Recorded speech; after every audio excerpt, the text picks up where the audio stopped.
na nituiguaga taru kuria gwitu igirima-ini gutikaga taru wako ni cukari andu akure cukari ni mirire itu ya kabici na waru ri tu gwati-ini muno ni kuri kundu guku bururi-ini kana gicigo specific gutika ni kuri cases nyingi makiria kuria kungi Riu uhoro wa gicigo ri gukorwo kina prostate cancer nyingi gukireria ingiri muno thino wa bururi tu uhoro igite ati kundu kwina incidence ya iguru ni uhoro wa andu uria mathiete guthimwo so statistics icio no ciota kwaria uhoro wa mafiu no tuge atiriri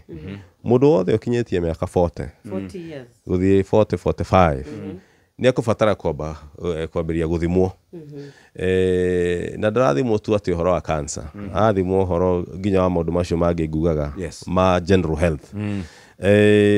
riu mundu athimitwo tene ri ni kuga ati no ahote riu kuigananiria ati mwaka kana miaka iri ni ikara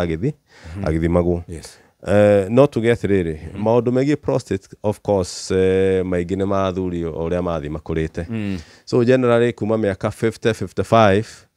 ni ho twambagia kuona riu maundu macio makiambiria kuongerereka athuri aingi nyonaga ri aingi ni ya miaka kuma 60 nginya 70 nginya 90 oria mundu ekuhoya miaka mingi ni mwathani ri noguo chances cia horo wa prostate igwikate no njuge atiriri mundu wothe ungikorwo hihi thina wa family yao ni kwari no horo wa prostate kana ni no tuwita prostate hypertrophy itari na cancer na igithumbura either muciari ni tondu wa murimo wa muthiori kana akorwo hari anko kana fafa itha wa mundu wa koretwo no horo wa cancer ya prostate riu andu a family ni mekubatara mathimwo berabere ugu andu agwetera miaka 50 maybe 45 makorwo ni mambia guthuthuria Sheshe ni hakuhe nawe.